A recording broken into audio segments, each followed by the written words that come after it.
Um, Thanks for coming. I will go ahead and read my stuff. This meeting is being held pursuant to and in compliance with emergency ordinance number 20-A16, an emergency ordinance to ensure the continuity of government during the COVID-19 disaster. The committee members who are electronically present at this meeting may now introduce themselves. I am Allie Pesh. I live by Mint Springs, and I am the chair of the Crozet CAC. Brian Day, Emerald Ridge. Joe for Highlands, vice chair. Mark McKenney, Westall. Valerie Long, Old Trail.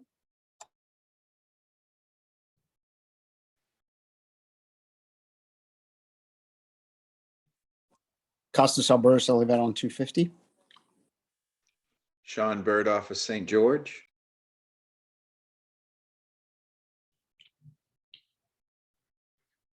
Well, maybe that's it. Sorry. Thank you guys. And then we have Ann Malik, our supervisor, and the persons responsible for receiving public comment are the Crozet Community Advisory Committee. Opportunities for the public to access and participate in the electronic meeting are posted on the Albemarle County calendar. And we also have Albemarle County staff members, Rachel Falkenstein, Carolyn Schaefer, and our presenters today. I guess we'll hear from you guys soon. Rebecca Haydock, Roger Johnson, and JT. Stop there. JT Newberry. So I think that's everybody. Thanks for coming.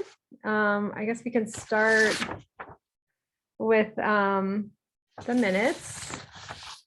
Valerie sent them promptly after the last meeting. Did anybody have any comments or corrections?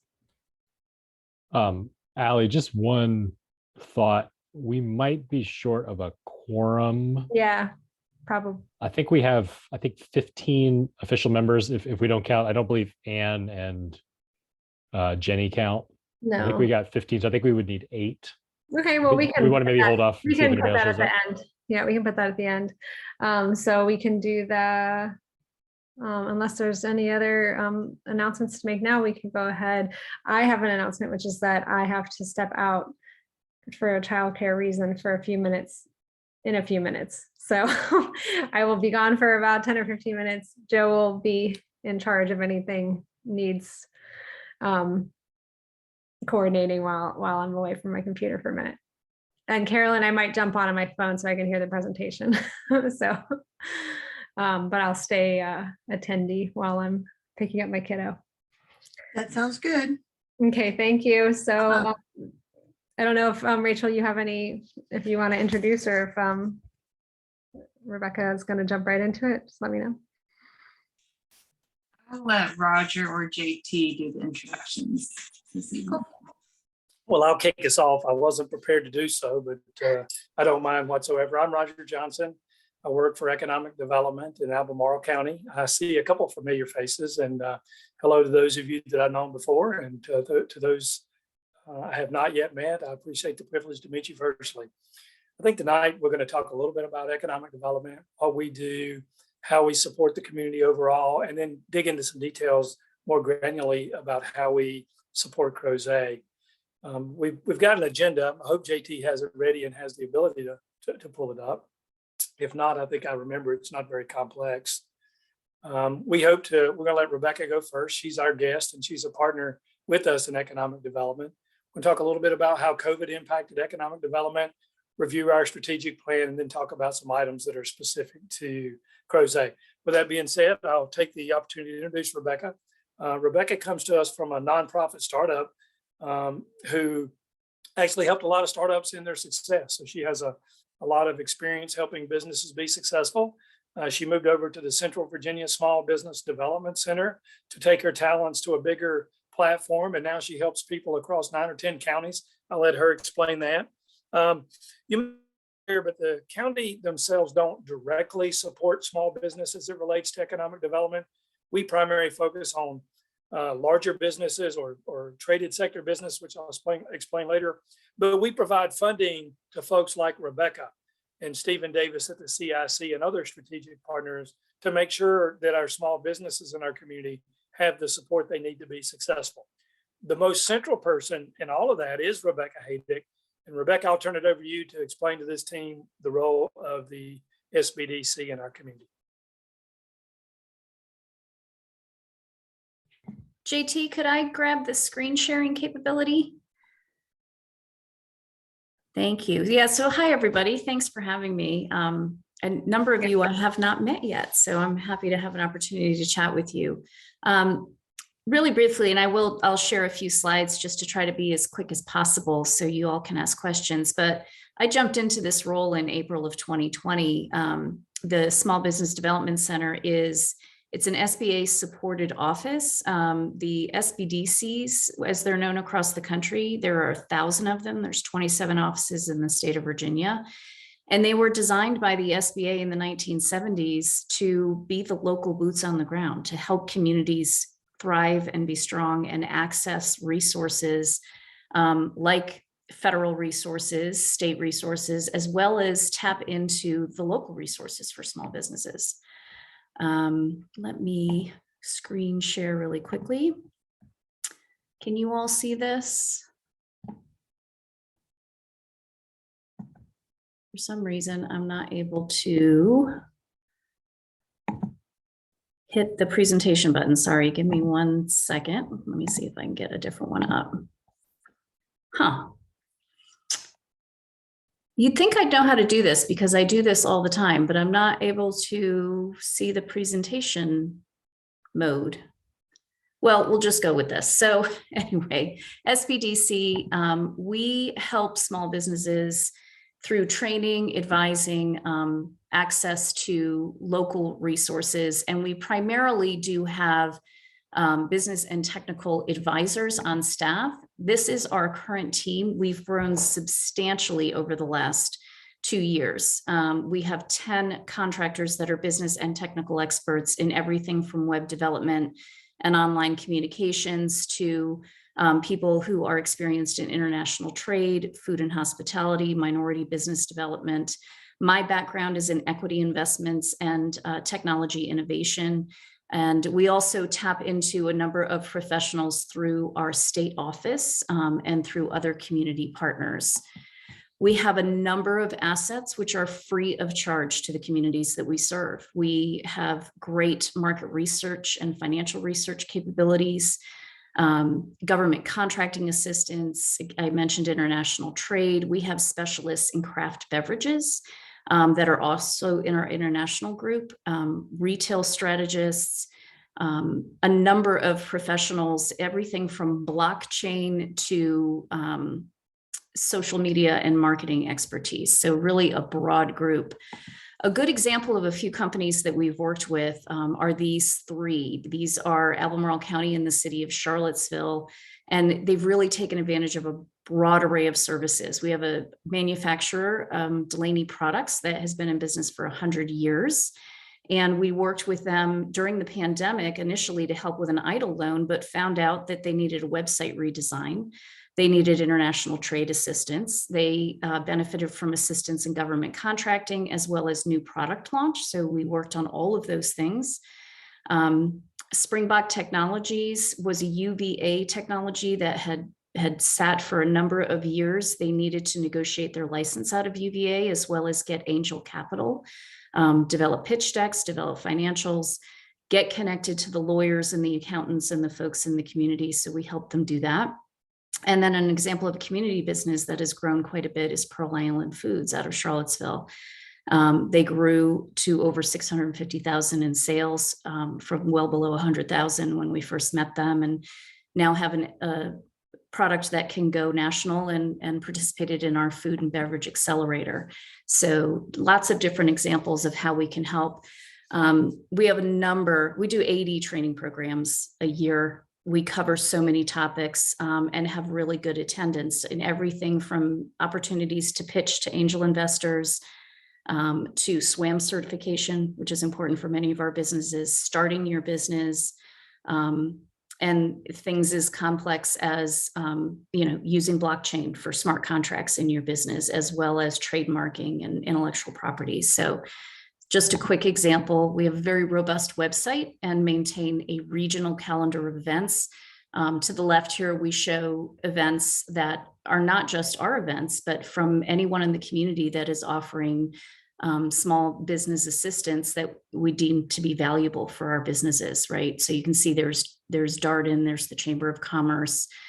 We work with Seville BioHub, really all the small business service providers. And the website changes language in one click. And we've identified all the languages that are prevalent in our region. Other activities, we help communities. So the Quad County Business Summit is a rural county business summit. We run their Quad Tank, which is their pitch competition, and also manage a number of things for that. In Scottsville, we are working with Community Investment Collaborative. We're designing their programming for their pitch competition.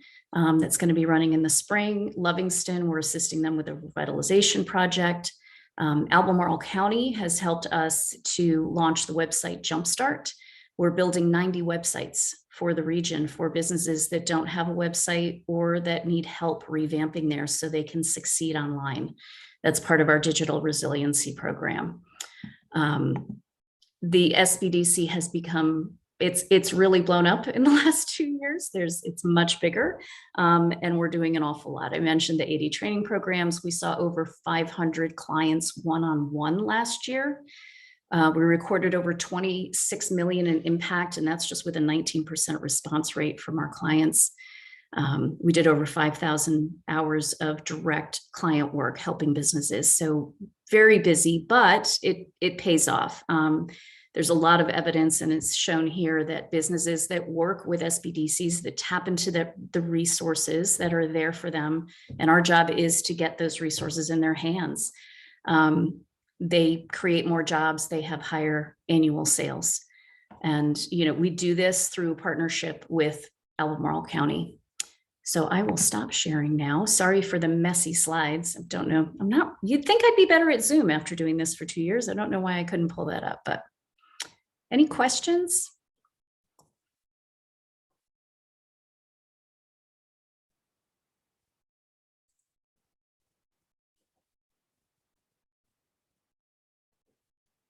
Roger or JT, anything you want to add that maybe I should have covered that I didn't?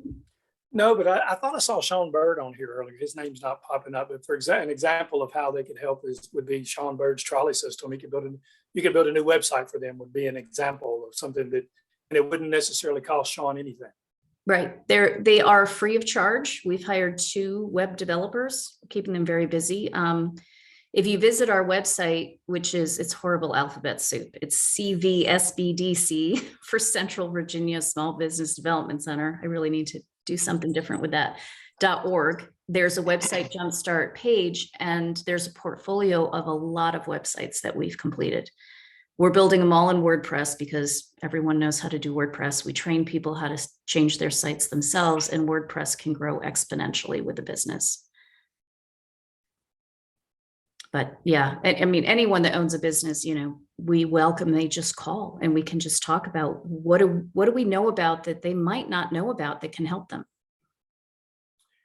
Well, I'll say this, I don't know if there's any questions, but since you've joined the Small Business Development Center, you've vitalized the work. I saw the stats before you arrived and after you have arrived, and they have increased exponentially, and we're glad you're a partner. Looks like there's some questions coming up. It seems like Allie may have stepped out, so I will assume the chair's role until she steps back. I saw a hand. JT, so you had a hand. Did you want to jump in? Yeah, I just wanted to echo everything that Roger had said. For all the businesses that we interface with in the community, I can't encourage them strongly enough to check out what the SBDC offers. Rebecca talked about, how much her team has grown. I have yet to meet a business that has not benefited from speaking to her team of experts. So just to echo everything that's already been said. Thank you. We'll Thank go you. to Mark and then Ann. Hey, thanks, Joe. I'm not a business guy at all. My career is in government, and I'm actually fascinated by your quick, short presentation. So, which actually has my mind rolling as we think long-term Crozet. So, my first question is more, I guess, for the county aspect. Is there an economic plan for Crozet? Because we have doubled in size over the last 10 years. We've got the Downtown Crozet Initiative project that I think is about to break ground this coming spring. And I think this is fascinating to figure out a way for us to incorporate into really, my head's going really at the Downtown Crozet Initiative. I mean, that's going to be the central point for economic development here. You've got and Valerie, correct me if I'm wrong, I think they're going to break ground in Old Trail on a multi kind of duplex business residential facility. And I had no idea that this resource was even out there. But what I have noticed on the opposite spectrum for Crozet, we've lost a lot of business, not necessarily because of COVID, but even before COVID, I noticed, especially the hospitality restaurant industry, they don't last very long out here, the ones that have tried to start up. So I guess what I'm getting at is, how do we use this specifically for our community going forward? Thanks.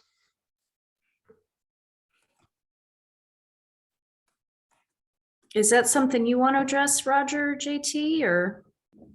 Well, there's just a lot to unpack there. Why don't you talk about how the SBDC can first help the small businesses that are existing and future businesses that are planned.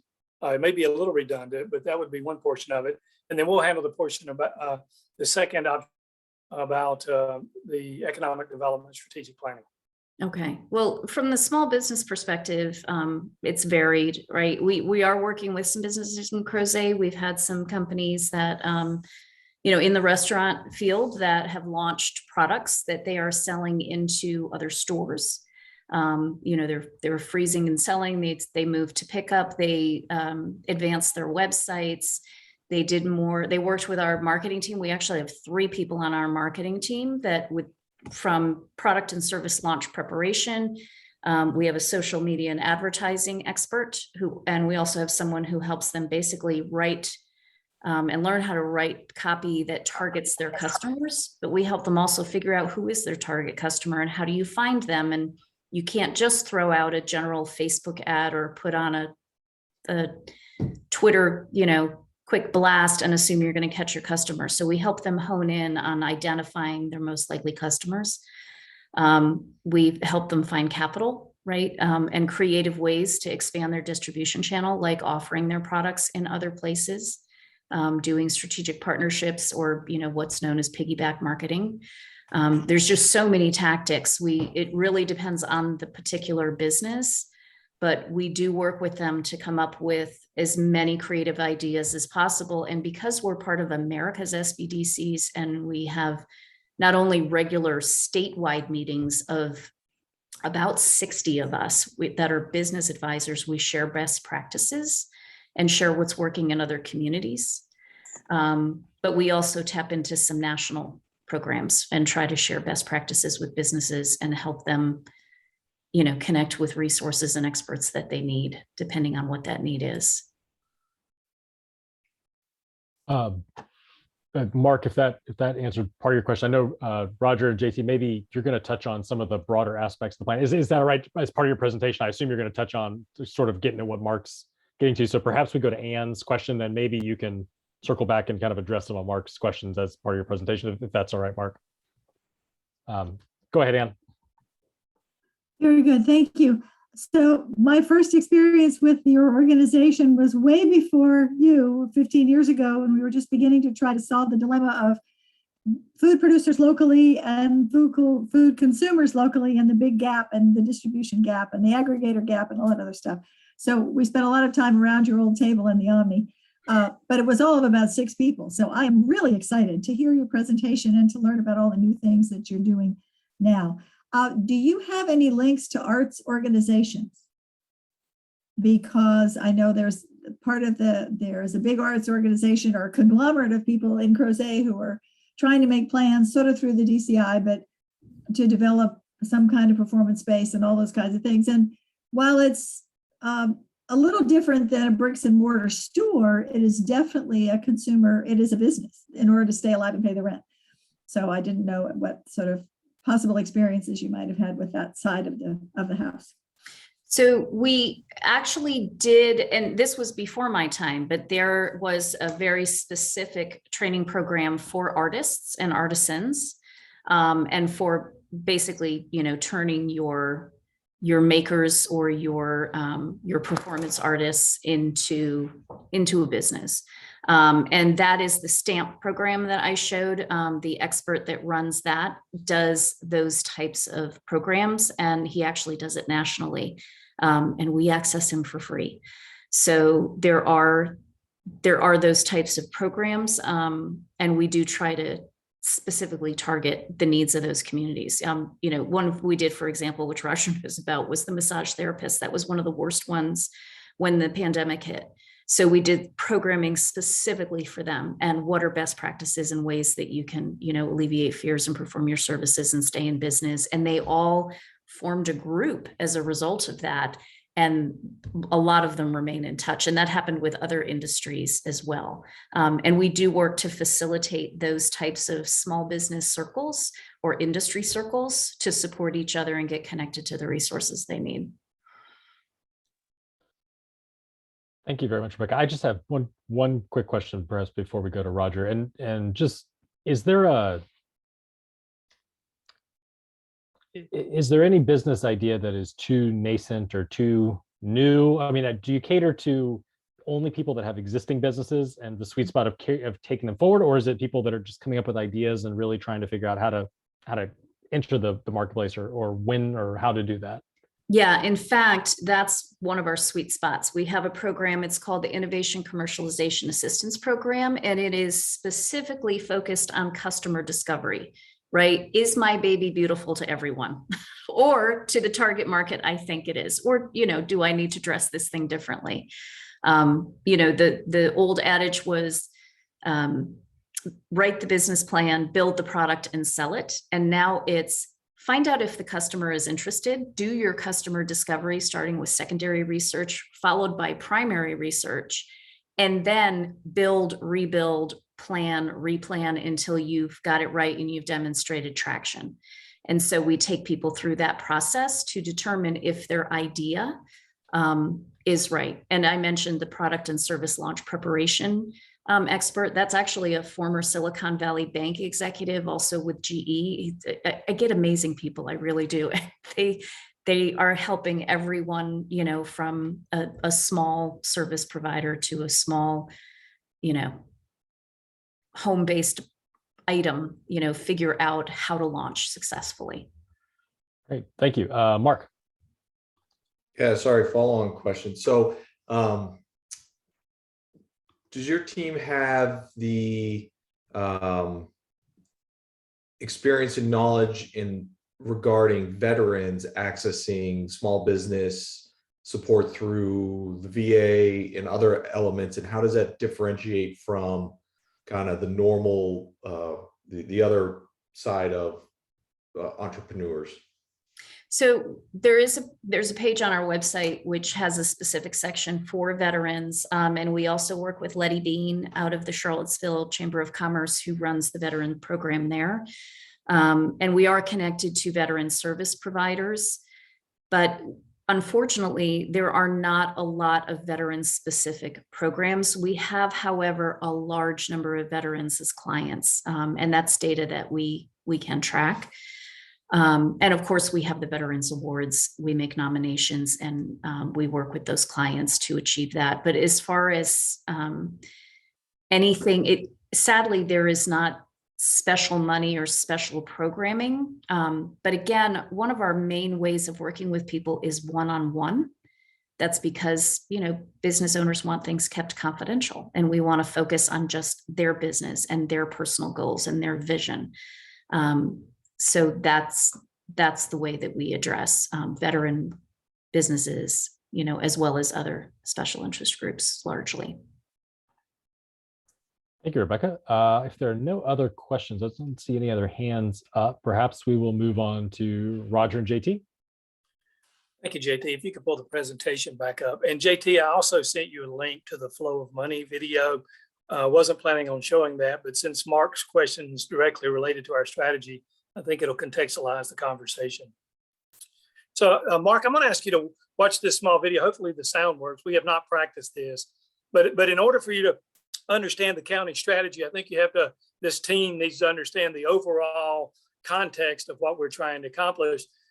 Supervisor Malik and Ms. Falkenstein, I apologize, you're going to have to watch this again. I imagine you've seen this half a dozen times now, but this is the basis for our strategy, Mark, and it'll explain later why we don't focus on small neighborhoods or small parts of the community, but look at things from a macro level.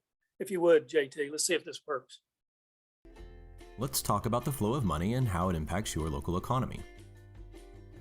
A local economy is a simple geographic area where the vast majority of the people live and work.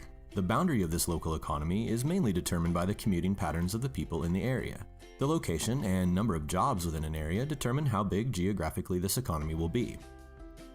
Now, imagine all of the wealth of this local economy is contained in a single bucket. It swirls around and around like it's being churned with a mixer.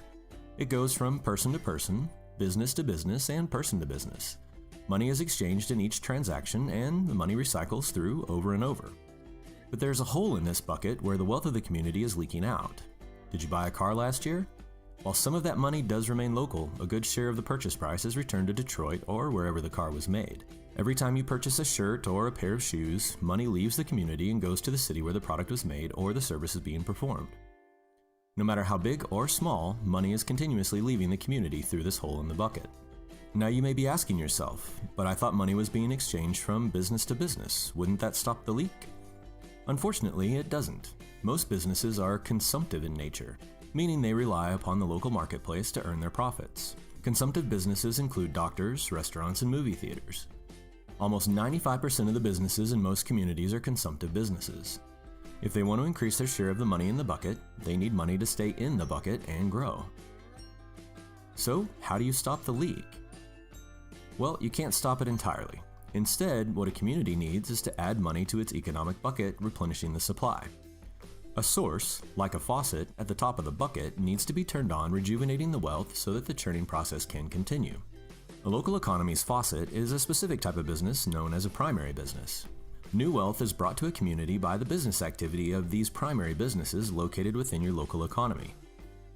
A primary business is one that sells its goods or services outside of the area, importing money to the local area. That car you bought last year, the primary business in that transaction is the factory it was manufactured in. The bottle of wine you picked up for dinner, the primary business in that transaction is the vineyard where the grapes were grown and the wine was bottled. When communities are able to find a healthy balance between consumptive and primary businesses, the faucet can fill the bucket faster than the money can leak out. As a result, the local economy is stabilized and new wealth is created. The retail sector can expand and add new boutiques and new restaurants. The service sector grows and adds businesses like art galleries, yoga studios, and salons. A balanced, stable economy is the goal of all economic development institutions. And just Thanks for that, JT. Mark, I shared that video to contextualize the answer that I'm about to share with you. So our bucket that we're trying to refill is called the Charlottesville Msa, and it's comprised of really Albemarle, Charlottesville, Greene County, parts of Fluvanna, Buckingham, and Nelson County. So it's not necessarily geographic boundaries the way the political boundaries are, but our MSA is a little different. So our goal for economic development is to bring new wealth into our local economy, so all of those businesses that you were talking about here can have money to survive and thrive. And then Rebecca helps those businesses that are here to prevent them from leaking out of our economy, so we have more money coming into our economy than out of our economy. I shared that whole story to say that's why we don't have small area plans like you would in planning. We have a more macro level strategy to keep refilling the bucket by focusing on primary businesses. So the Economic Development Office will work with Northrop Grumman, for example, to help sell ships all over the world, or Willow Tree all over the world, and have all that money flow from wherever they're selling it back into our economy, and then try to keep it here through successful small businesses. So you will not find in any of our strategic plans a Pan-Top plan, a Crozet plan, or anything of that nature. We look at the macro level, and then the other folks pay attention to more of the Main Street businesses. And we partner with folks like Rebecca to help that be successful. So I hope that answers your question. JT, if you would, let's go ahead and pull up the presentation and get into some additional information.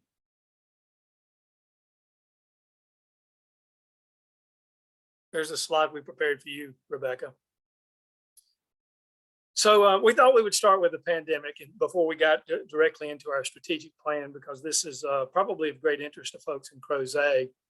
When COVID hit in March of 2020, for most businesses, really as of March 14th, when some changes in legislation went into effect, the revenue of these businesses just dried up. So the strategic plan that we talked about just a minute ago, we kind of paused that for a minute and we pivoted to help all the existing businesses in our community survive. And we did that through a variety of ways. One was through access to capital. And we did that through microloans. The county itself gave money to the Community Investment Collaborative to provide loans to small businesses so that they could have immediate access to capital. You heard Rebecca mention the EIDL loans a while ago. There's also PPP loans. Those were federal loans from the federal level, but it was exercised locally through local banks. So folks like Rebecca, myself, JT, and others had to connect these businesses to the access to this capital so they could have immediate funds to survive. JT, if you would touch on some of the other things that we did initially when the pandemic hit. Yeah, so I'll speak quickly to points 2 and 3 under access to capital. Both the LIFT grants and Safe Spaces and Places grants were also funded with federal monies that had been distributed to the state level and then had been distributed to Albemarle County. LIFT grants were direct grants to assist businesses that had been impacted by COVID. We did 2 rounds of this grant program, but the first round, Mark, I think you'd be interested to know, we specifically focused on businesses that data shows have more difficulty accessing capital. And that includes veteran-owned, women-owned, minority-owned businesses. So the first round of this grant, I think, was 57 grants. And I want to say about 48 of those hit our target of those types of businesses that historically have had trouble reaching capital. Round 2 was similar in size, but it was not focused in the same way. Those were well received in the community. Safe Spaces and Places grants were funds to help businesses transition their place of business outdoors to places that were safer than indoor spaces. So businesses use them for point of sale systems where they could wirelessly conduct transactions. They use them for physical things like tents or hand sanitization stations where people coming in and leaving could make sure they were being safe as if they did need to come indoors for any reason. So both of those programs were very well received. We've received some word from a few places that said, hey, without this grant, we would have had to just close up shop entirely. So we're always thankful to hear from the businesses that we interact with in the community. Yeah, and then, and Roger, I'll mention. Oh, sorry, JT. I'll try to tee up the video we have here under the Buy Local campaign. While you're teeing that up, let me mention that the funding that JT's talking about was about $1.8 million that flowed from the federal government directly to businesses in our community. So it wasn't inconsequential, and that wouldn't have happened but for the Board of Supervisors allocating funds to economic development, to which Supervisor Malik was a big supporter of. But also during that time frame, particularly around the holidays, just before November, we were hearing from our local businesses that they were having difficulty marketing and didn't know how the holiday season was going to go. So the city and the county jointly joined together and created a buy local campaign. And our first buy local campaign was in the last year's holiday season, earmarked to talking about the value of buying locally, keeping the money local, increasing local jobs, being a good neighbor, and so forth. It resulted in such great positive feedback for the county and for economic development that campaign is now continued in a year round. And it's no longer agnostic, if you will, to the benefits of local. Now we're focusing on small businesses in our community. And JT has an example of one that he's about to show you. My name is Judd Culver, and I'm a turkey farmer. At Kelly Brown's is a dry-aged, hand-plucked, mature turkey who has actually been raised during the natural season. So we grow them for 6 months, whereas opposed to all the other birds, they'll be grown for 12 to 14 weeks. Full maturity means that they have fat. Fat tastes good. We hand-pluck them, and the reason we hand-pluck them is because we dry-age them. And they are absolutely the only dry-aged turkey in this country. This is actually the 50-year anniversary of Kelly Brown's, but it's our 7th season here in Albemarle County, based in Crozet, Virginia, at Heritage Glen Farm. Within the first year of living here, we felt like we'd been here our whole life. It's because of Crozet. It's because Albemarle County has done a lot to help support us as well. And really and truly, the community makes you feel at home. By buying local, you're supporting somebody. If you're buying a local turkey from us, then you're supporting us directly. Well, you're keeping your money local, and it is supporting all of the local community. And I promise you, when you put that on TV, it doesn't look like a horror movie by being so jerky. It looks a lot more smooth than that. But you get the gist of what we do to try to help folks locally. And that's kind of a pivot that we took a little pause in our normal economic development activity to do those things for about a year or so. And we're continuing to do some of that, but now we're getting back to focusing on our original strategic plan, which is called Project Enable, which stands for Enabling a Better Life Economically. It has 7 goals associated with it. JT, I guess you're going to kick us off. Yeah, so I'll just quickly touch on the first 3 goals. The first one is our business retention and expansion goal. This is a program that I think you would see in almost every economic development office around the country. This is the bread and butter of going out to your business community and finding out what their struggles are, what their successes are, and figuring out what you can do to help. In our office, we talk about providing customized solutions to companies. So every single business we work with has a different issue going on. And so we try to figure out who's going to be the right partner in the community to address it. Sometimes it's folks like Rebecca Haydock. Other times it's going to be people at the state level that are going to best assist those businesses. That leads pretty naturally into the second goal, which was to improve the business climate. This was the county's first ever economic development strategic plan. And so in the development of it, a lot of folks in the business community felt that there were opportunities to improve communication, opportunities to improve service. And that's what this goal is looking to do. One example of that would be when we offer an expedited review for a business that's needing to get through some sort of regulatory process in order to expand, for example.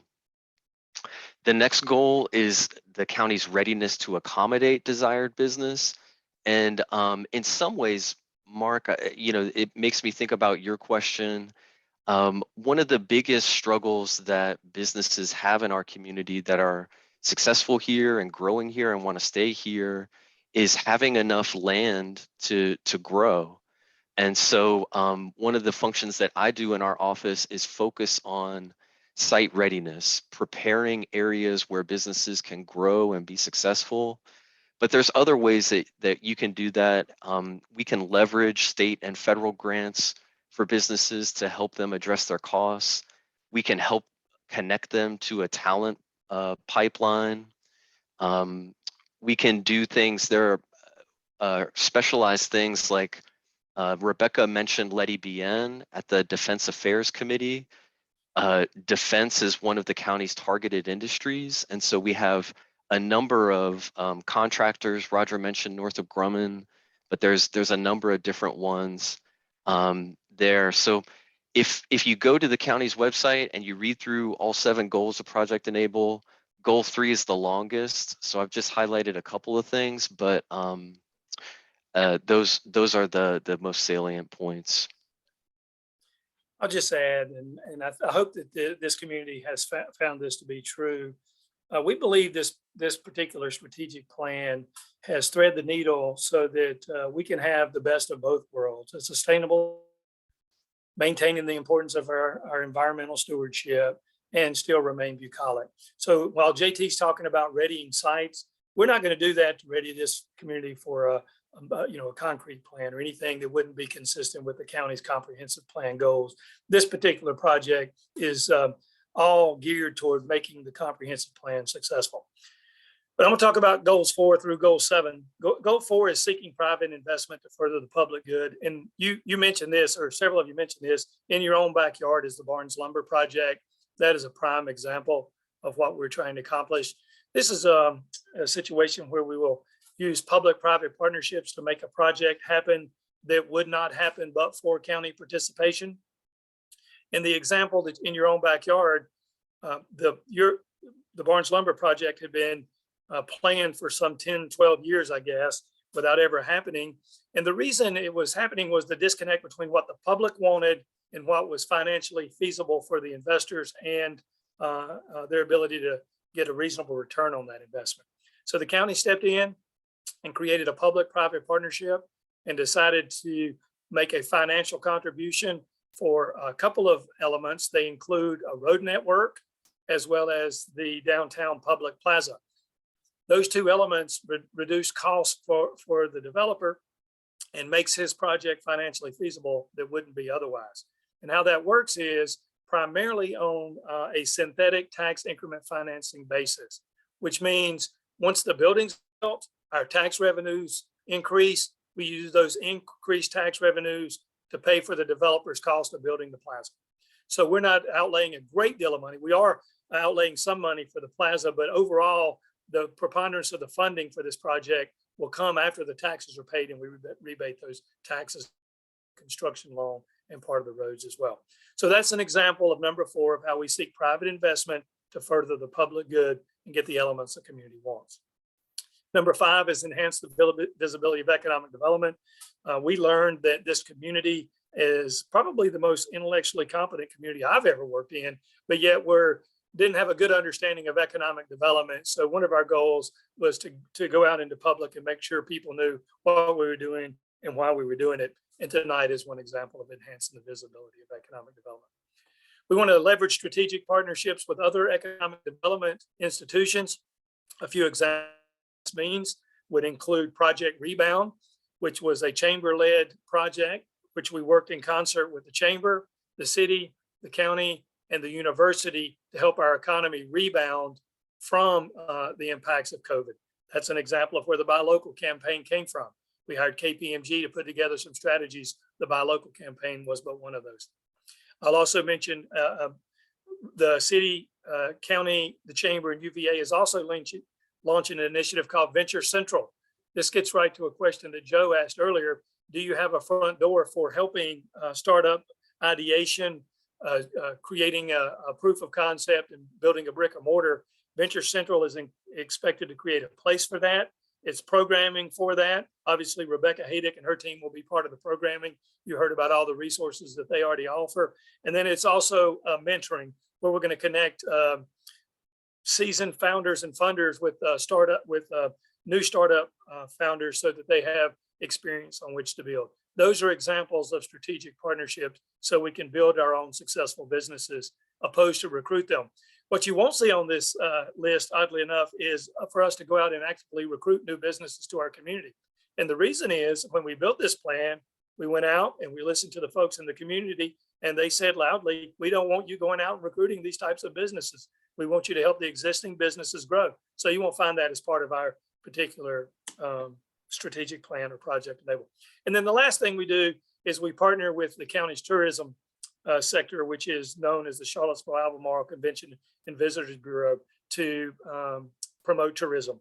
And one of the reasons that's a big economic driver, in fact, it's over $630 million annually in direct spending. That's direct spending to our community, is when we have people who have the means to come into our community, enjoy all of our activities, spend a lot of money, and then leave without us having to pay for schools or roads or some other infrastructure that comes along with people in who live here. Not that we're against those who live here. It's just a lot more less expensive to the county if we have people come in, leave some money behind, and then go. So we actually use that as an economic driver as well. So those are our 7 strategies. It's a macro level strategy, Mark. It's not down to the granular level you asked about, but I hope you understand the basis for this particular activities. So we'll pause here before we move on to other things that may be of interest more locally to you all, to see if you have any questions about our strategic plan.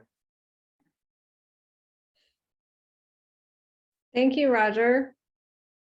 That was great. Does anybody have any questions at this point? I'll just say that I like seeing the homepage of the Economic Development Department, Roger and JT, and noting that beautiful Crozet business that's right on your home landing page. So thanks for highlighting that. Crozet Pizza. Yeah. Yeah. Thanks. Go ahead, Ann. Just to add a little ammunition to the argument about the local business in agriculture, one of our state community people at the Cooperative Extension did a study a number of years ago talking about a 20-to-1 ratio for dollar invested in agriculture goes around the community 20 times, because I can't buy my feed for my cows on Amazon. It's just not going to happen. And so all of those things that farmers consume are some things that are big and bulky and cannot be done any other way than from our neighbors. And it's a huge benefit. I think one of the things that was a real awakening to many consumers during the pandemic was how important it was for them to be able to find something right around the corner, because there was no something in the grocery store due to all the shortages that were there. So those of us selling directly to consumers were really going bananas. Thank you. Thanks, Ann. I saw Joe and then Mark. Yeah, great. Thank you, Roger. In the Crozet, it's a small town thing. Judd Culver, you highlighted there with the turkeys. When we bought our house, Judd and his family were actually renting in our house that we're currently in. So it is a small town here in Crozet. So I thought that was funny. But my question is, you mentioned at the very end about not recruiting businesses. So I guess, one, is there an entity, or, is that the supervisor? Is there somebody that is doing that work? Or secondarily, presumably there are businesses that are constantly scouting out. I'm thinking about the breweries or whatever, looking for a new site. Do they come to your group? Do they come to Economic Dev, or do they go somewhere else to help facilitate that work? Well, it's not as simple as one method or one point of entry into the process, but I'll tell you what can typically happen. The state has a group called the Virginia Economic Development Partnership. That is the state's economic development function, if you will. So if there's an overseas company or somewhere in California that is looking for a mid-Atlantic region, they'll contact the state, and the state will get the specifics for what that particular business is looking for. And maybe it's 50,000 square foot with 23-foot ceilings to build widgets. And then the state will share that information with a regional economic development agency. And our regional economic development agency is called the Central Virginia Partnership for Economic Development. They're more aware of who we are and what we have available. They share that RFI with us being the local economic developers. And we scour our community to find out a couple of things. One, is it a targeted industry? Is it the type of industry this community wants to? If it is, then we go forth and try to find a existing building or greenfield or whatever the request may be that meets the needs of that business and respond to that RFI. And it wants to know, you know, it'll have things like, wait, tell us about your utility provider. Who's your water and sewer? What are the costs? Do you have gas? Each RFI is different. We, JT, myself, and others respond to those RFIs on your, in the community's behalf, and submit that back through the process.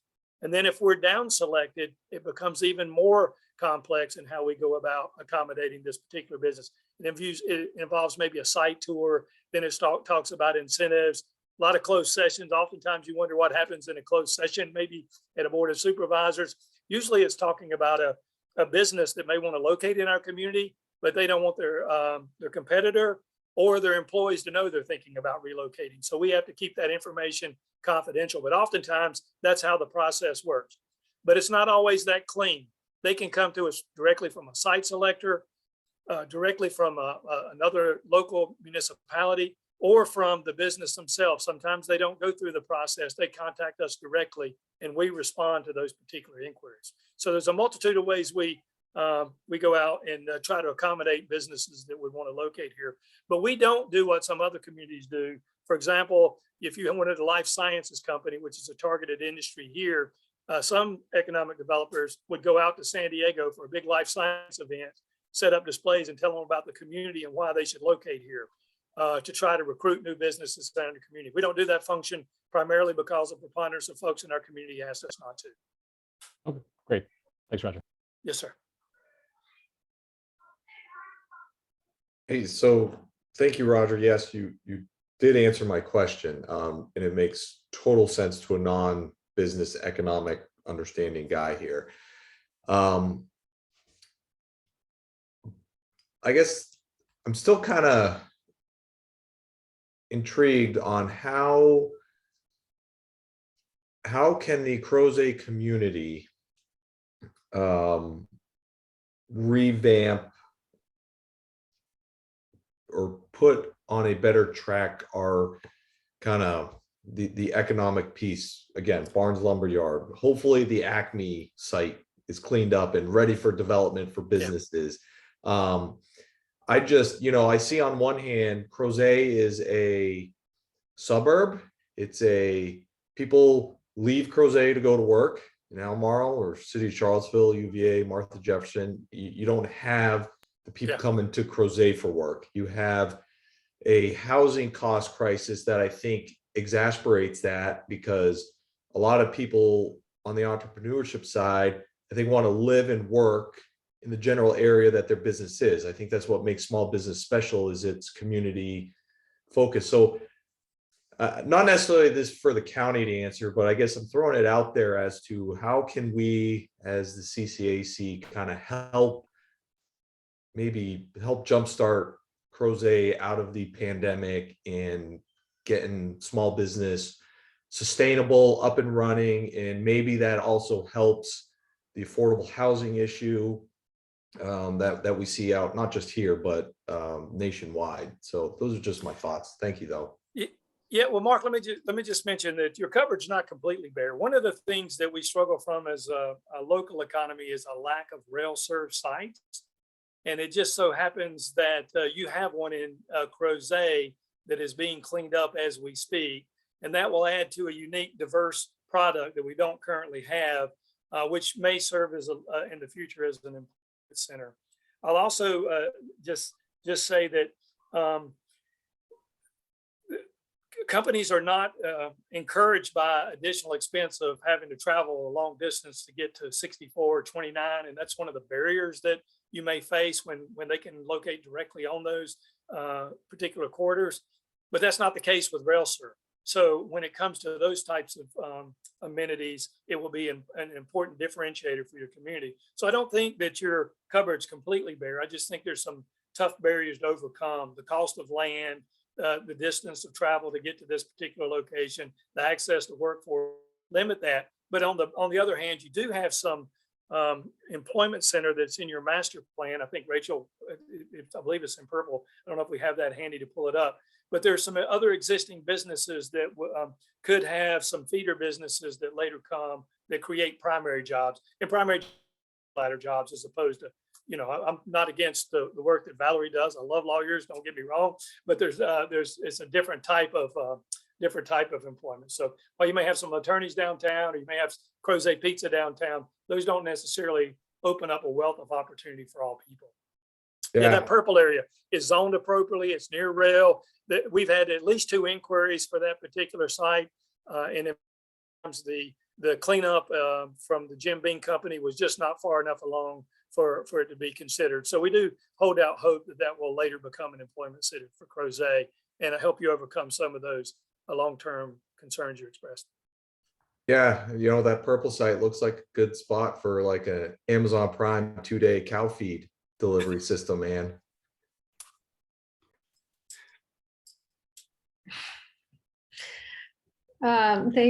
Thanks for that. Good questions.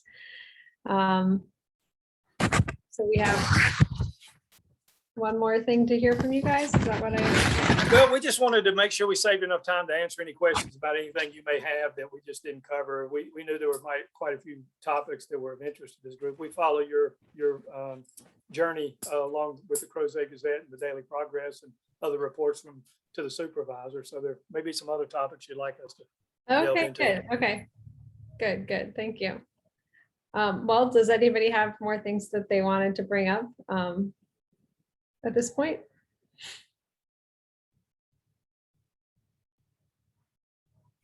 I just had a couple of small questions, but if there are other things I could touch on, I'd love to hear, Roger and JT, if you guys have other things, specific things to touch on first.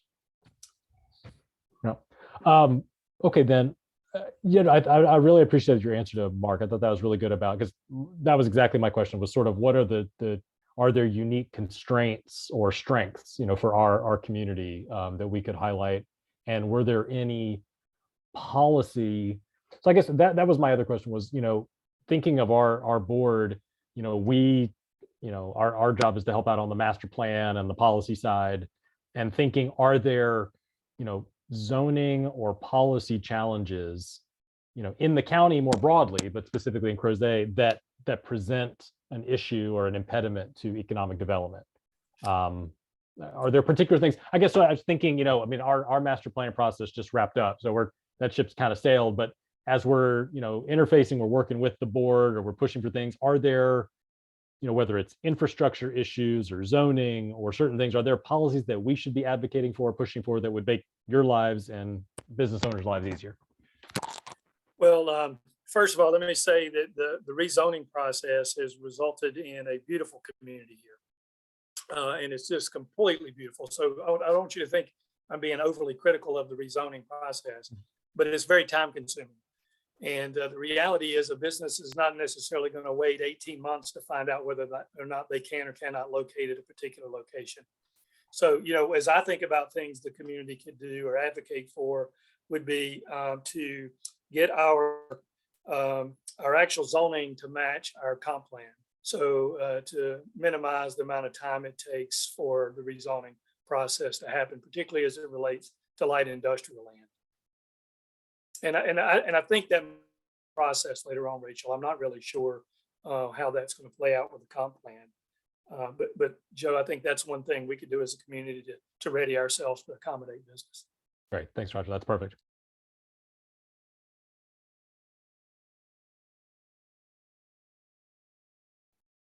Thank you. Mark, did you have another comment? Yeah, so building on Joe's, I want to use this as an example, and please don't clench when I bring up the word homestay. So in my mind, from a policy aspect, and Ms. Malik, more maybe for you to answer, why hasn't the county adopted a homestay policy? Airbnb, I understand and recognize Crozet is a residential family area. I don't want to have my neighbor Airbnb their house and it's a frat party when I've got my kids here. But I'm just thinking from an economic standpoint, from a tourism standpoint, from a wedding venue standpoint, King family, pro rata, 151, tax revenue that the county would get from that. Why UVA Is it a graduation. generational thing? Because it's very common for me to just go Airbnb somewhere and not rent a hotel.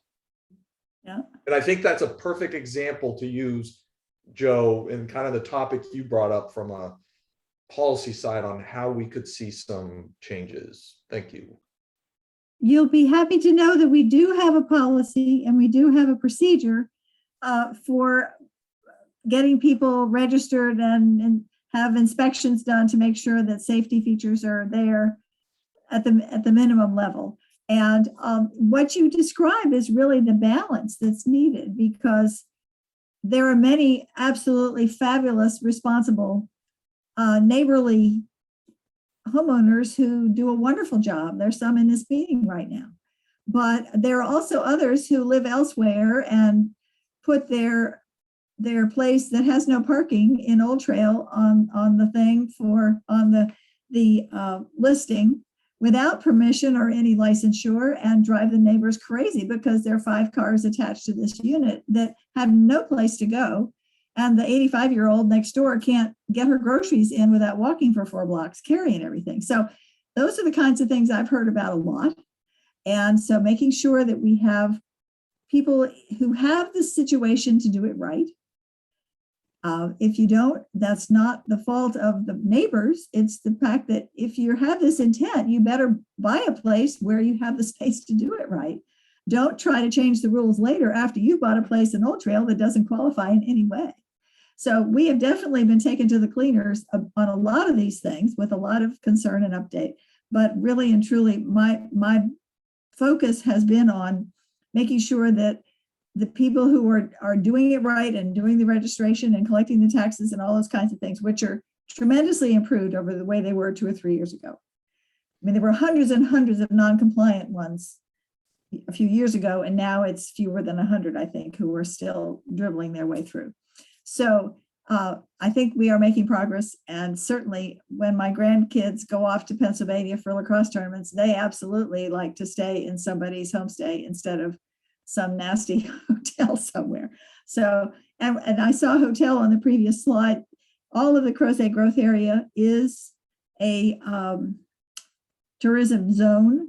And what this was adopted between 2010 and 2014, I can't remember exactly when, but it was to facilitate the sharing of sales tax revenue from the county to a person who was to do the gap financing for a hotel.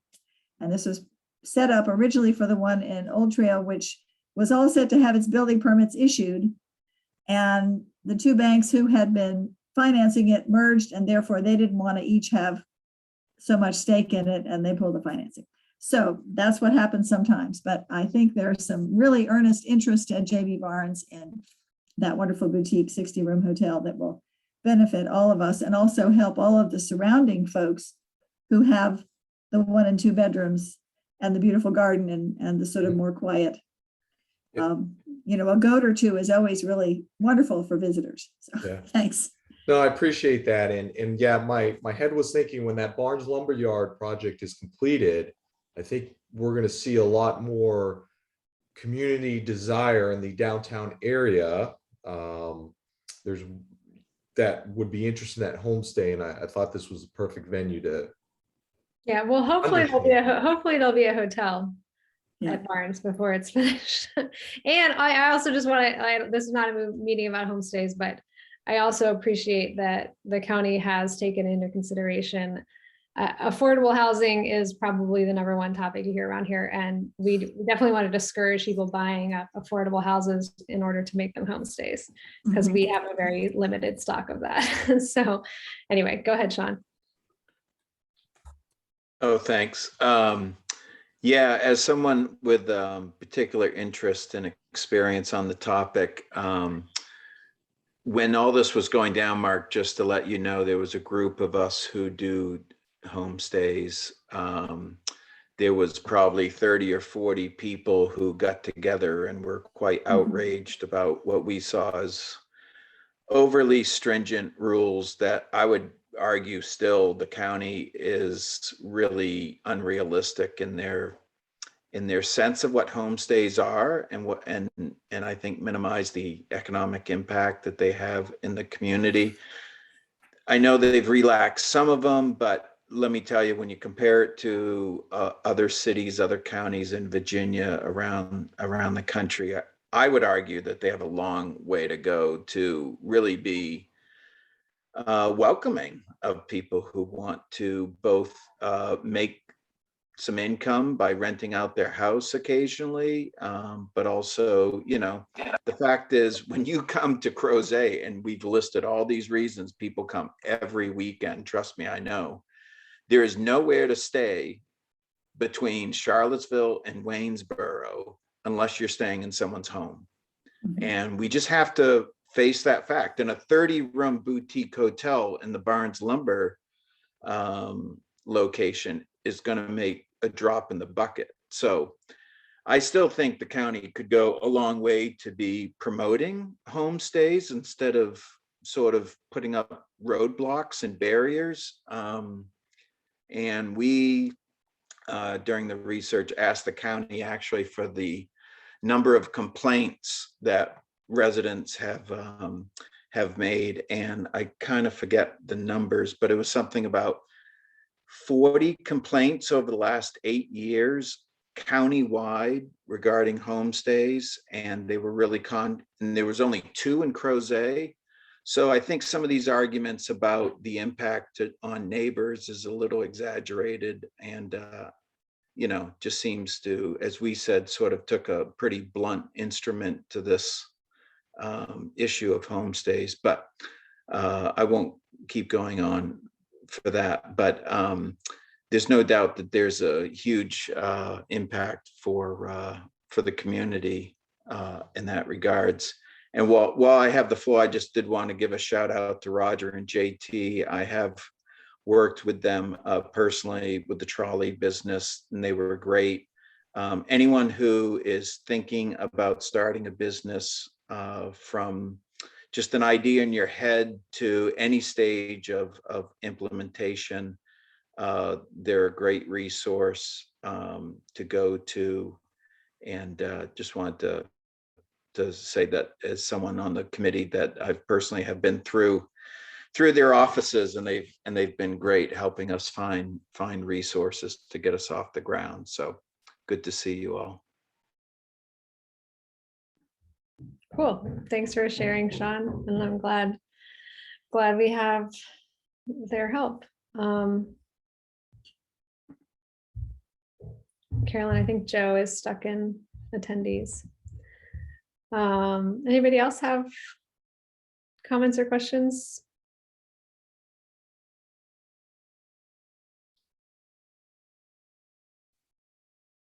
All right.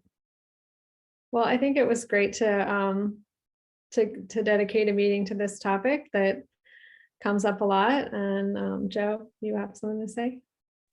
Yeah, no, I before we wrapped up, I wanted to make sure to give a chance to people. I think I saw Tim Tolson was on. I don't know if he had any insights from people from CCA, anything that, you know, that community members that you hear from other business owners about sort of unique challenges or things that people in Crozet are facing, you know, that we might be able to advocate for or push for just from the community perspective. I want to make sure we heard those. But I'm sorry, Tim, I didn't mean to put you on the spot. just a thought. Yeah, I think that's great. I mean, Tim, if you're willing to chime in, or again with Sean or anybody or Allie. I mean, a lot of business owners on this call. I also run a local business in Crozet, but I don't have any direct feedback right now. But Tim, why don't you go ahead? Yeah, I was just going to say I don't have any direct feedback either. I mean, the CCA was the original starting point for the DCI, and they were a committee of the CCA, and as they formed and sort of created themselves, and they moved on to being an independent nonprofit appropriately, partially because they needed to be their own thing in order to be able to take advantage of some of the opportunities that were coming along in terms of grants and that sort of thing. And I think that's the way the CCA and the CCAC both can help foster and create opportunities. We've paid attention for more than a decade to the Acme Visible Records property and still get their updates. And we share the hope that it will come on the market soon, and that I'm very happy to hear that JT and Mr. Johnson both understand its connection to the railroad as a viable asset that's unique in Albemarle County. So like you, we'll do everything we can to promote and encourage primary businesses in the area.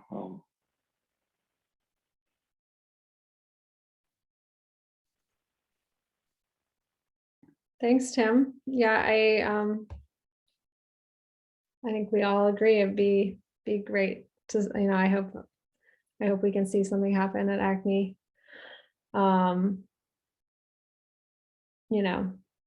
As far as my own personal local business, I wish I didn't have to pay taxes on, every tiny little piece of office furniture I have. I can complain about that obstacle. But overall, I've had, the Gazette's doing great. And overall, COVID and everything, I'm pretty happy with how we've weathered. So I guess we can, go ahead, Sean. I was wondering, maybe from Roger or JT, when you do talk to businesses that are looking at Crozet as a potential location, have you heard anything about sort of concern over the lack of progress on infrastructure, be it the roads or schools? As you probably know, we just went through our master plan process, and we can't emphasize enough how this small town is just growing, which is generally a good thing, but how infrastructure is not kept up at a commensurate pace. Do you all foresee that as sort of a hindrance or a potential sort of a roadblock to further economic development in Crozet proper? 3 years and I still forget the mute button occasionally. The good news about the infrastructure, I think you're talking probably more about road infrastructure, if I understood the question correctly. But we, for example, on the Barnes Lumber project, we work directly with Dominion, Comcast, CenturyLink, Albemarle County Service Authority, and the Ravenna Water and Sewer Authority. And those are the infrastructure elements that are most important for some of those businesses and the work that they do. So from an economic development perspective, we don't hear very many concerns about the traffic, much like that we hear from the residents, so to speak.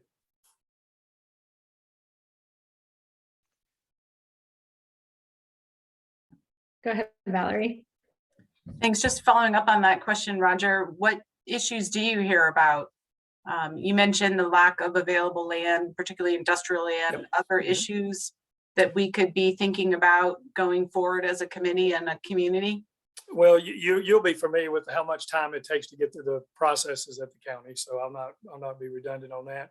I'll say that the Ravenna Water and Sewer Authority put together a 50-year plan for water, and it includes building the Beaver Dam? I hope I got that one right. If I didn't, somebody can correct me. But I think the growth in Crozet and some of the Barnes Lumber project and other projects like that is shortening the length of that 50-year plan every day. And so, the long term of that is something that the Ravenna Water and Sewer Authority is working through. But they've got good plans for that. So, if you look out, depends on how far your horizon is, Valerie. If it's way out in the distance, that would be a concern. And just the general cost of land in Albemarle County is exponential. We had a recent project where we were, fortunately, I don't mind saying this now, it's been announced by most, they were able to stay in our community.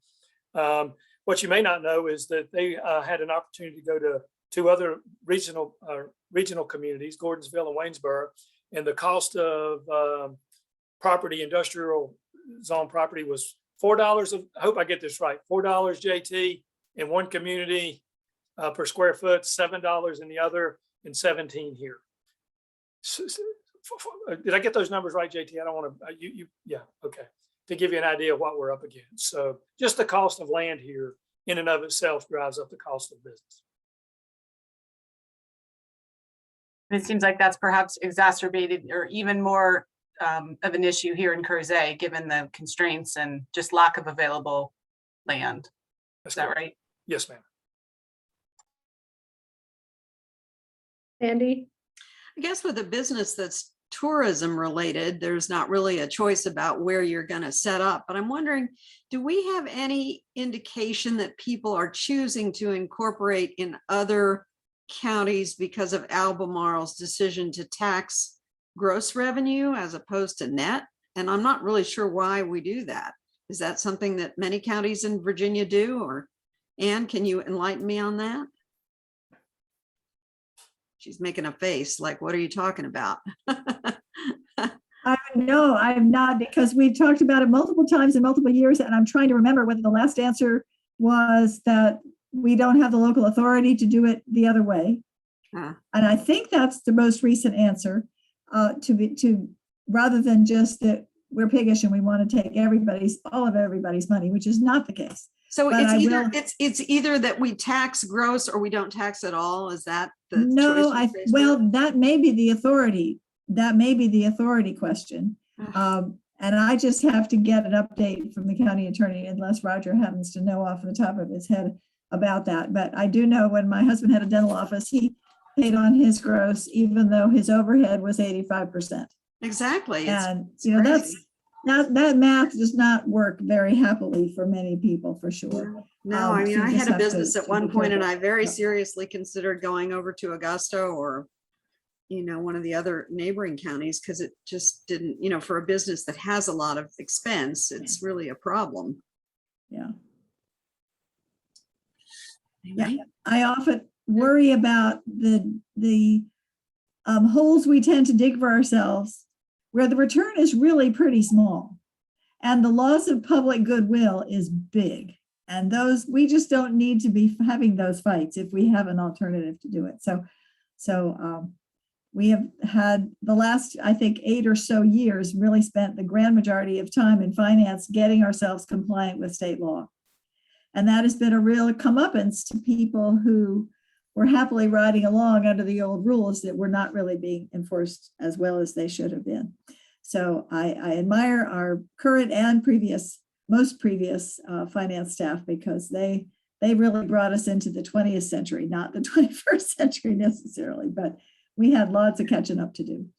And just as one add-on, Roger mentioned the rail line availability at Acme, which is fabulous for that 30-acre site, but also the northeast end of JB Barnes would be a great place for some super high-tech manufacturer or whatever who wanted to bring in really heavy stuff on the train. And the shoreline people would be very excited to extend that siding. They had plans to extend the siding 500 feet about 10 years ago, and then they got distracted with other things and didn't do it.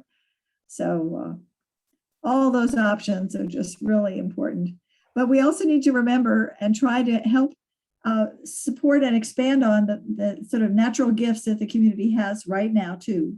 And I think the DCI has led a lot of discussion about, who we are and what we prosper with. And that's why I asked the question about the arts, because there are such thriving arts communities here, and whether it's food or music or dance or any of all of the above. And it is one of the things that as a sector brings people to our area. So while it may not be John Paul Jones Arena, it is, a 200-seat theater or something that's used a lot would be a really wonderful thing for our downtown. But this is always a great discussion with Roger and JT. And now we know we have Rebecca here too, so that will be great fun. And one of the things I would like to find out about the arts organization and how they're formed and what kind of support they have, if they have a good website, if they're marketing themselves well, right? We can help with that, because that is supporting all the small businesses that are affiliated with it. So if there's someone there that you want to put in touch with me, I would love to talk to them and see what we could potentially do to help them promote that better. I absolutely will introduce you to each other. That'll be great. Okay. Thank you. Great. Thanks. Yeah, that'd be great. Okay, well, last call. Any more comments? I really appreciate you guys coming tonight, all three of you, and preparing all of this for us. I think it's helpful for the community to hear, and hopefully there's some entrepreneurs that can get in touch with you all as well. Thank you very much. Yeah, thank you for having us. Thank you. you. Thank you, Rachel. Thanks. Goodbye, all. Bye. Thank you, Bye. everybody. Good night. Well, let's See you do next our, week. before the committee leaves, we need to do our minutes, and I need to read my Oh, yes. closing Okay. legalese. But did anybody, I think we have a quorum at this point, especially because we aren't really a full 15 anymore because of a few resignations. So do we have a motion to approve the minutes from November? So moved. All right, and I see Sandy, I'll take that as a second.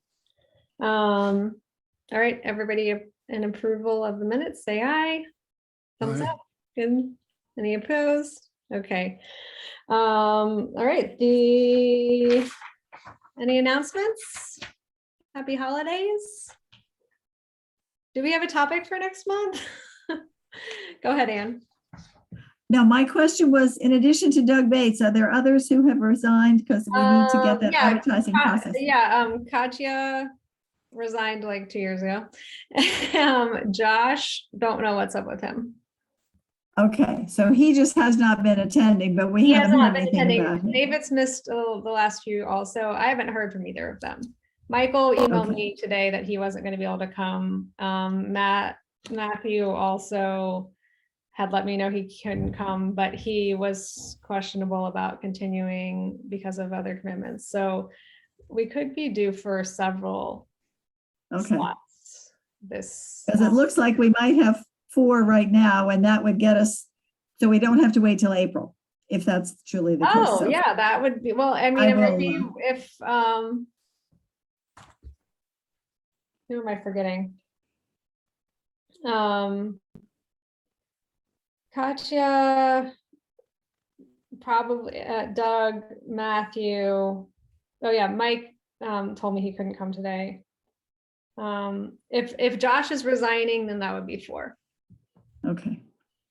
So we will, and I guess the easiest thing for me to do is go back for Valerie's minutes and figure out who hasn't been coming. So that's I sort of the- used to keep a spreadsheet, but I kind of, I mean, I haven't kept it up recently. okay. But there's probably some people who have met the absent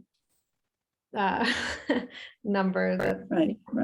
to be up for replacement. So And Ken Thacker has done his online application. He was in our attendees group today, so I know there's at least yeah, one hi person Ken, thanks who was for very interested, and anybody else who has been coming. I encourage you to submit your application on the county boards and commissions. You have to click through a few things to find it on the website, but we can send you a link if you have any trouble finding the application there. Mhm. Well, it would be helpful to know if we're going to do January nominations, because then the rest of us could maybe start recruiting for that moment instead of the usual springtime one. I think either way, we would have openings again in March, and unless everyone was re-upping, but Costas, you're done, right, in March? So I'm looking at the roster. So, and Mike is done in March just because he's done 3 terms. Anyway, so there's plenty of spaces to recruit for. I would say, yeah, let us know if you want to try to appoint people in January and March. I see that as the best to me, or just wait till March. I mean, it kind of is up to you, Anne. I would say anybody, we should all be encouraging people to listen to participate, to come to the meetings, to do that for sure. And also to fill out the form. There's no guarantee when exactly the board will get to do the appointments, whether it's January or March or February, whatever. But I think getting people in the room and starting that discussion is really, really important. And I know years ago, people said to me, well, gee, I don't know if I should run for school board. And I said, well, you need to start attending every school board meeting and see if you think it's still fascinating after a few months. Because that's the main thing, is do you just give it all to go and do these things? Otherwise, you may not really enjoy it after a few months, and then it will not be a good thing for you. Right. No, I agree. I think it helps if you've come to a few before you decide to sign up for a 2-year term. But yeah, let's all try to think of people to encourage to apply. Sandy, did you have a comment? Yeah, dumb question. If our mission is specifically tied to the master plan, are we not done? I mean, do we need for the county to give us a different mission at this point? No, Maybe we always, no, yes, we are always, we're not tied to revising the master plan. We're tied to making sure that it's implemented. So a lot of our, we haven't had recently any application presentations, but you know, the park expansion stuff, like, I mean, we host those community meetings, and we are a committee of people who are hopefully very familiar with the language and the maps and the mission of the master plan. So we always will exist. And that's good. Along with our other CACs. Yeah. So quick question for Anne, since there was some pushback on the issue of sidewalks being installed before we get this brand new park center. What are the prospects of getting sidewalks in on High Street, Park, and Hilltop? Any news on that?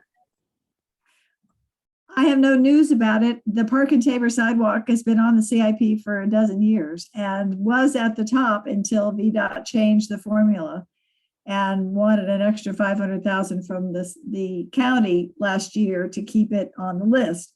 So we had to punt it for that reason, but it is definitely there. The Hilltop one, sadly, was not properly on the list because it was called a sidewalk. And its proper condition, its actual condition, was never appreciated until the last year. So I think that is now on the list as a remake, redo, as things are done around the periphery of JV Barnes and that kind of thing. So I think everybody is very aware of how important the sidewalk is to the community and the ability of people to meet each other and go anywhere other than in a car. So, but I don't have any dates on that. I did learn Wednesday that the roundabout at 240, 250 at the trestle will be advertising late summer of 22, not starting construction this coming spring, which is what we were told before. But at least it's only 6 months postponed. I guess that will get them mostly finished with the debacle on Crozet Avenue before that other thing starts to happen. I was sad to lose the battle on postponing the bridge work on Crozet Avenue, and I understand it is just horrific over there, and I'm very sorry that it is coinciding with a time when the parents are told to please drive your children to school because we don't have enough bus drivers, and so 75% of all the children at these 3 schools are being driven, when it was 20% or 15% just a year or so ago. So hopefully the timing is going to help with that. The timing could hardly be worse, and I am really sorry. But when I asked about how that change was made, nobody was willing to take responsibility for it. But the bridge people, wherever the bridge people are, they've hidden themselves away from me, unfortunately. They're going to work. Was there any conversation behind the scenes when you all learned that you had millions of dollars in extra money and decided to hand it out to county employees rather than putting it into infrastructure? I mean, for this community with so much development going on, sidewalks just have to happen. It's a safety question, and you lose one child, it's on you, you know. We've got people walking up and down the street in the road, and now we're proposing to expand the park, which is not going to make things better. There are millions being transferred from that revenue into the CIP. Oh, So good. that is not all going out. We have the reason for the changes to compensation and the bonuses was a very important recognition that we are behind the 8 ball market-wise and are losing employees to other places. And one thing I have learned is that training new staff is a very, very expensive and very painful thing to do for the community and for services. And so if we can retain our high quality staff, which every other community in Virginia wants to steal all the time, they told me that, you better be nice to so-and-so because we've been chasing them. Then I think that was an absolute essential for public safety as well as for our county staff folks as well. So I know that it's hard to get that full picture out of a headline in the newspaper, but lots of people have been calling me and I've been explaining to them that we have to do to keep our public safety employees who are under so much, the big resignation is happening in all of those intense, high risk and intensive staff positions over the last year and teachers as well. So we're just trying to put the finger in the dike temporarily on that, and hopefully things will calm down on that one. I think that's helpful to hear. Thank you. Cool. So Rachel, remind me, do we have a topic for January? So actually just learned today that you all might have a community meeting for January on a property that it was Whitegate Farm before. I think the applicant has changed the name to Montclair. Montclair. Okay. Yes. We need to confirm that with the applicant. I just heard from the planner who's reviewing it. He told me that today. So I will confirm within the next week or so. That looks like that's happening, and that meeting would be January 12th. Okay. Well, cool. So yeah, we might just be looking forward to that then.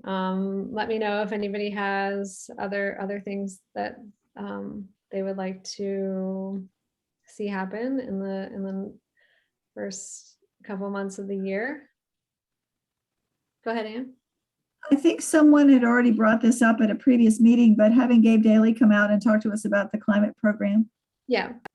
He's new to the staff within the last 6 months, very engaging person. And I think he would benefit from hearing from the community, and we would certainly benefit from hearing more of the nitty gritty about what they really are doing. Because we've been talking about this for 10 years and not really doing much. And so everybody's very eager to see the doing start to happen. So that's something to put on your list for possibles. Okay. Yeah, sounds good. Well, we might be able to get in touch with him for, February or March, give him a little bit of time, and then go back to our old format of, 1 hour topic and 1 hour community meeting.